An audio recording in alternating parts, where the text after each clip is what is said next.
మీ ఎలాంటి వ్యాపార ప్రకటనలకైనా వెంటనే మా ఛానల్ సంప్రదించండి. హాయ్ హలో నమస్తే, welcome back to our channel. నేను శిరీష. ఈరోజు మనతో పాటు ఉన్నారు హోమియోపతి డాక్టర్ భరద్వాజ్ గారు. సార్తో మాట్లాడదాం. Hi sir. హాయ్ అండి. సార్, ప్రజెంట్ జనరేషన్లో చాలామంది వెయిట్ లాస్ అవ్వాలని చాలామంది తినకపోయినా వెయిట్ అయిపోతున్నాం, తిన్నా వెయిట్ అయిపోతున్నాం, ఆ టెన్షన్కి ఇంకా వెయిట్ అయిపోతున్నాం. సో మీరు ఎలాంటి సజెషన్స్ ఇస్తారు? నార్మల్గా వెయిట్ లాస్ అవ్వాలంటే ఏమైనా రెమెడీస్ ఉంటే కూడా చెప్పండి సార్. డెఫినెట్గా అండి. సో మీరు తిన్నా వెయిట్ లాస్ అవుతారన్నారు, తినకున్నా వెయిట్ లాస్ అవుతారండి. దాంట్లో సగం కరెక్ట్ ఉంది, సగం తప్పు ఉంది.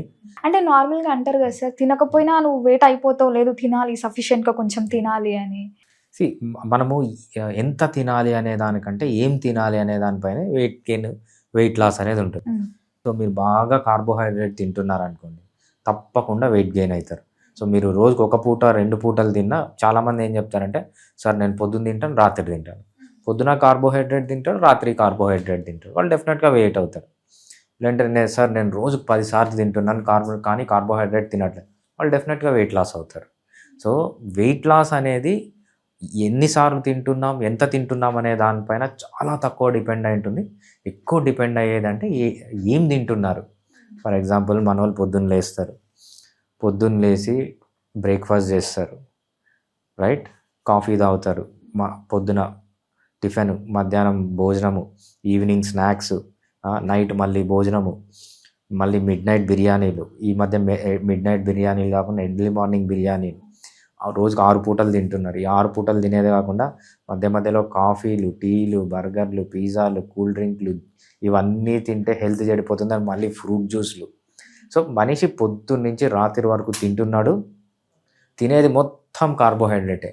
ఇంత కార్బోహైడ్రేట్ తింటే డెఫినెట్గా వెయిట్ గెయిన్ అనేది 100%.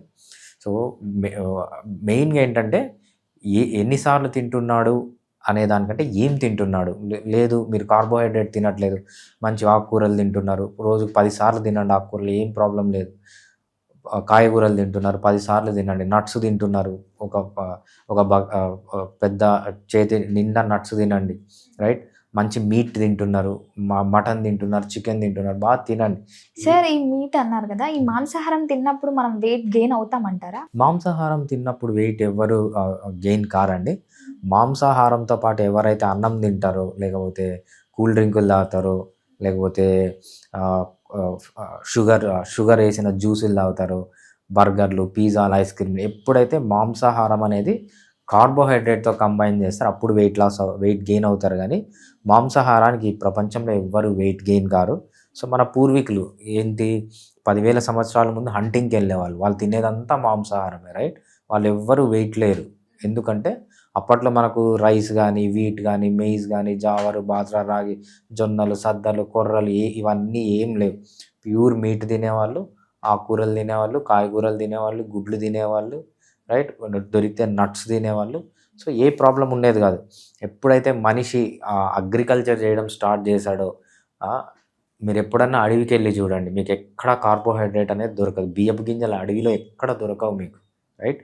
దొరికినా కూడా ఒక 10 గింజలో 20 గింజలో దొరుకుతాయి. దాన్ని మన మనిషి తెచ్చి పెద్ద పెద్ద అడవులన్నీ కొట్టేసి అక్కడ కల్టివేషన్ చేసి ఇంత కార్బోహైడ్రేట్ తినడం వల్లే ప్రాబ్లమ్స్ తప్పితే, కార్బోహైడ్రేట్ తినకుండా మీరు ఇంకా ఏది తిన్నా ప్రపంచంలో ఎవ్వరు లావుగారు. అంటే సార్, ఈ వెయిట్ గెయిన్ అనేది మనం తీసుకునే ఫుడ్ మీద మాత్రమే డిపెండ్ అయి ఉంటుంది. 99% ఫుడ్డే. మిగిలిన 1% చాలామంది ఏమంటారంటే నిద్ర అంటారు. నిద్ర లేకపోతే అవును, విన్నాను నేను కూడా. లేకపోతే ఎక్సర్సైజ్ లేకుండా వెయిట్ గెయిన్ అవుతారు అంటారు. లైఫ్లో స్ట్రెస్ ఉంటే వెయిట్ గెయిన్ అవుతారు. ఇవంతా ఒక 10% కాంట్రిబ్యూషన్ అంతే. మిగిలిన 90% వచ్చి ఫుడ్డే. ఫుడ్ కనుక మీరు తింటే ప్రపంచంలో 100 మందిని తీసుకొని వచ్చారనుకోండి, ఒబేసిటీ ఉన్న వాళ్ళని, 99 మందికి ఫుడ్ కరెక్ట్ చేసి 99 మంది తగ్గిపోతారు. ఓన్లీ 10% ఎఫెక్ట్ అనేది నిద్ర లేకపోవడం కానీ, స్ట్రెస్ ఉండడం, ఇదంతా చాలా తక్కువ ఇన్ఫ్లుయెన్స్ ఉంటుంది. మేజర్ ఇన్ఫ్లుయెన్స్ వచ్చి డైట్, ఏం తింటున్నారు, మొత్తం కార్బోహైడ్రేటే తింటున్నారు. సో అదే వెయిట్ గెయిన్ కావడానికి రీజన్. సార్, చాలామంది ఎర్లీ మార్నింగ్ టైమ్స్లో కొన్ని జ్యూసెస్ తాగుతారు. సో మీరు ఏదైనా సజెస్ట్ చేస్తారా మా వెయిట్ గెయిన్ అయిన వాళ్ళకి? రైట్. జ్యూస్ అంటే ఏం చేస్తారంటే, నార్మల్గా పండ్లు తీసుకొని వచ్చి, రైట్, దాంట్లో బాగా పిండి, దాంట్లో ఉన్న ఫైబర్ అంతా తీసి బయటపడేసి, దాంట్లో కొంచెం షుగర్ వేసుకొని తాగుతున్నారు. ఇలా చేస్తే ప్రపంచంలో ఎవడన్నా వెయిట్ గెయిన్ అవుతాడు. మీరు వెయిట్ గెయిన్ కావాలి, వెయిట్ లాస్ కావాలి అంటే పండ్లు మానేయాలి ఫస్ట్. పళ్ళల్లో ఉండేది మొత్తం షుగరే. పళ్ళు ఎందుకు తీయగా ఉంటాయి? వాటిలో షుగర్ ఉంటుంది కాబట్టి. కానీ చాలా మంది సజెస్ట్ చేస్తారు కదా సార్, జ్యూసెస్ తాగండి హెల్దీ ఉంటుంది, బ్లడ్ ఇంప్రూవ్ అవుతుంటుంది అని, గ్లో వస్తుంటుంది. రైట్. సో వీళ్ళంతా ఎవరంటే సోషల్ ఇన్ఫ్లుయెన్సర్స్. ఏ డాక్టరు అంటే నాలెడ్జ్ ఉన్న డాక్టరు ఎవరు పొద్దున్నే లేచి జ్యూస్ తాగరు. జ్యూస్లో ఏముంటుంది? షుగర్ ఉంటుంది. షుగర్ ఒక్కసారి మీ బాడీలోకి వెళ్ళిందంటే ఇన్సులిన్ రైజ్ అవుతుంది. ఎప్పుడైతే ఇన్సులిన్ రైజ్ అవుతారో మీరు ఆ రోజు ఫ్యాట్ బర్నింగ్ అనేది ఆగిపోతుంది. సో ఎప్పుడైతే మీరు షుగర్స్ తగ్గిస్తారో, ఫర్ ఎగ్జాంపుల్ నేను మా రిలేటివ్స్కి ఒకరికి హార్ట్ అటాక్ వచ్చి స్టంట్ వేశారు. స్టంట్ కాదు, బైపాస్ చేశారు. ఆ రోజు వెళ్ళా హాస్పిటల్కి, కార్పొరేట్ హాస్పిటల్. ఆయనకి పొద్దున ఇంత పెద్ద జ్యూసు, మధ్యాహ్నం ఇంత పెద్ద జ్యూసు, రాత్రి ఇంత పెద్ద జ్యూసు, మొత్తం షుగర్ వేసి ఇస్తున్నారు. ఆ షుగర్ తాగితే ఏమవుతుంది? మళ్ళీ హార్ట్ అటాక్ వస్తుంది, మళ్ళీ పేషెంట్ వచ్చి అడ్మిట్ అవుతారు. అదే హాస్పిటల్ పెద్ద హాస్పిటల్, అది మనకు ఇక్కడ సికింద్రాబాద్లో ఉంటుంది. 15th ఫ్లోర్లోనో 20th ఫ్లోర్లోనో ఉన్నారు ఈ పేషెంట్. నేను కిటికీలోంచి బయటికి చూశాను.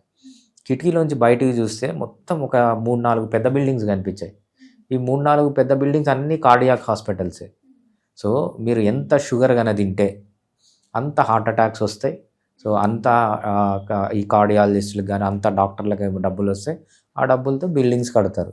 సో మీరు హెల్దీగా ఉండాలి అంటే సింపుల్, షుగర్స్ మానేస్తే హెల్దీగా ఉంటారు, వెయిట్ లాస్ అవుతారు. మీరు షుగర్ తీసుకున్నన్ని రోజులు మీరు వెయిట్ గెయిన్ అవుతూనే ఉంటారు. సో హాస్పిటల్స్ పైన హాస్పిటల్స్ వస్తూనే ఉంటాయి. సార్ ఇంకోటి విన్నాను నేను, ఈ చియా సీడ్స్ అని, సబ్జా సీడ్స్ అని, ఇవి తాగడం వల్ల బాడీలో ఉన్న హీట్ కంట్రోల్ అయ్యి కొంచెం వెయిట్ లాస్ అయ్యే ఛాన్సెస్ ఉన్నాయి అన్నారు. అది నిజమే అంటారా? చియా సీడ్స్ అసలు ఓకేనా, బాడీకి తీసుకోవచ్చు అసలు? 100% రాంగ్ అండి. చియా సీడ్స్ పైన మెయిన్గా ఒక ఇదేంటంటే, chia seeds omega-3 fatty acids ఇస్తాయంటారు. బట్ omega-3 ఫ్యాటీ యాసిడ్స్ అనేవి మనకు అనిమల్ ఫుడ్స్లోనే ఉంటాయి, ఫిష్లోనే ఉంటుంది. సో చియా సీడ్స్లో ఎటువంటి పరిస్థితిలో omega-3 ఫ్యాటీ యాసిడ్స్ ఉండవు. దాని ప్రికర్సర్ ఉంటుంది, అది omega-3 ఫ్యాటీ యాసిడ్గా కన్వర్ట్ కావడం అనేది చాలా తక్కువ. బట్ చియా సీడ్స్ నేను కూడా ఎవ్రీడే తీసుకుంటాను. ఎందుకు తీసుకుంటా అంటే చియా సీడ్స్లో మంచి ఫైబర్ ఉంటుంది, both soluble fibre, insoluble fibre. ఈ సాల్యుబుల్ ఫైబర్, ఇన్సాల్యుబుల్ ఫైబర్ మన గట్ బ్యాక్టీరియాని మెయింటైన్ చేయడానికి, మన మైక్రోబయోమ్ని బాగా మెయింటైన్ చేయడానికి పనికొస్తుంది, మనకు బల్క్ని ఇవ్వడానికి. సో మనం వెయిట్ లాస్ అంటే ఏంటి? ఆకలి తగ్గియాలి, సెటైటీ పెంచాలి. ఆకలి అంటే మనకు ఏదైనా తినకు ముందు వచ్చేటప్పుడు హెడేక్, వామిటింగ్, షివరింగ్, దీన్నంతా హంగర్ అంటారు. రైట్? మనం ఏదైనా ఫుల్గా తిన్న వెంటనే మనకు వచ్చే సాటిస్ఫాక్షన్ని సెటైటీ అంటారు. ఈ చియా సీడ్స్ దేనికి పనికి వస్తాయంటే ఈ సెటైటీని పెంచడానికి. అంటే లో క్యాలరిక్ ఫుడ్, అంటే క్యాలరీస్ తక్కువ ఉంటాయి, స్టిల్ సెటైటీ అనేది ఉంటుంది అనమాట. అందుకు పనికి వస్తాయి తప్పితే చియా సీడ్స్ వల్ల వేరే మీరు చెప్పినట్టు ఏ యూజ్ లేదు. సార్ ఓవరాల్గా చూసుకుంటే మరి ఈ డైట్కి సంబంధించిన మంచి ఫుడ్ తీసుకోవాలంటే మీరు ఏం ఫస్ట్ చెప్తారు సార్? డైట్కి సంబంధించింది ఫస్ట్ ఏమి తీసుకోవాలి అనే దానికంటే ఏమి తినకూడదు అనేది ఇంపార్టెంట్ అనమాట. 2 వస్తువులు మానేయాలి మీరు ఫుడ్లో. ఒకటేంటంటే కార్బోహైడ్రేట్స్, 2 omega-6 ఫ్యాటీ యాసిడ్స్. అంటే కార్బోహైడ్రేట్స్ కొంచెం తీసుకోవచ్చు సార్, మొత్తమే అసలు పక్కన పెట్టేసేయాలంటారా? మీరు ఏ ఫుడ్ తీసుకున్నా దాంట్లో కొద్దిగా కార్బోహైడ్రేట్ ఉంటుంది. ఫర్ ఎగ్జాంపుల్ ఆకుకూరలు, కాయగూరలు తీసుకోండి, దాంట్లో 5-6% కార్బోహైడ్రేట్ ఉంటుంది, అది సరిపోతుంది. సో ఎప్పుడైతే కార్బోహైడ్రేట్ కూడా ఎక్కడి నుంచి వస్తుందంటే 3 మెయిన్ ఫుడ్ గ్రూప్స్. ఒకటి తేనె, బెల్లము, చక్కెర. మీరు తేనె అన్ని రూపాల్లో, బెల్లం అన్ని రూపాల్లో, చక్కెర అన్ని రూపాల్లో, ఇదంతా కార్బోహైడ్రేటే. సెకండ్ కార్బోహైడ్రేట్ ఎక్కడి నుంచి వస్తుందంటే సీరియల్స్ అండ్ మిల్లెట్స్ అంటాం అనమాట. సీరియల్స్ అండ్ మిల్లెట్స్ అంటే rice, wheat, maze, Jewar, Bhadra, రాగి, జొన్నలు, సద్దలు, కొర్రలు, అరికెలు, ఇవన్నీ సీరియల్స్ అండ్ మిల్లెట్స్ కింద వస్తాయి, పిండి పదార్థం. ఇక్కడి నుంచి కార్బోహైడ్రేట్ వస్తుంది. ఇంకా థర్డ్ ప్లేస్ ఎక్కడి నుంచి కార్బోహైడ్రేట్ వస్తుందంటే ఫ్రూట్స్. ఇంత పెద్ద మామిడి పండు, రైట్, లేకపోతే ఒక పనస పండు, వీటిలో అన్నిట్లో కార్బోహైడ్రేట్ ఉంటుంది. ఇవన్నీ మానేస్తే వెయిట్ లాస్ అవుతారు. దీంతోపాటు omega-6 ఫ్యాటీ యాసిడ్స్ ఎక్కడ ఉంటాయంటే seed oils, sunflower oil, safflower oil, ఏవైతే విత్తనాల నుంచి ఆయిల్ వస్తుందో దాంట్లో ఈ omega-6 ఉంటాయి. కార్బోహైడ్రేట్స్, omega-6 ఫ్యాటీ యాసిడ్స్ మానేసి మీరు ఇంకా ఏవన్నా తినండి, ఎంతన్నా తినండి. బకెట్ ఆకుకూరలు తినండి, బకెట్ కాయగూరలు తినండి, ఒక పెద్ద మగ్గులో నట్స్ తినండి, లేకపోతే మంచి పల్సెస్ తినండి. ఆ పల్సెస్ కూడా అంత ఎక్కువ తినకూడదు, బాగా ఇవి మొలకలు అంటారు, మొలకలు బాగా తినండి. ఇవి తింటే ఎవ్వరు వెయిట్ లాస్ కారు. ఎప్పుడైతే నేను చెప్పిన ఈ 3 కేటగిరీస్ తింటారో, షుగర్స్, జాగరీ, హనీ, తేనె, బెల్లము, చక్కెర, సీరియల్స్ అండ్ మిల్లెట్స్, ఫ్రూట్స్ తింటారో వాళ్ళు మాత్రమే లావ్ అవుతారు, వేరే వాళ్ళు ఎవ్వరు లావ్ కారు. సార్ ఓవరాల్గా చాలా మాకున్న డౌట్స్ క్లియర్ చేసినందుకు థ్యాంక్స్ అండి.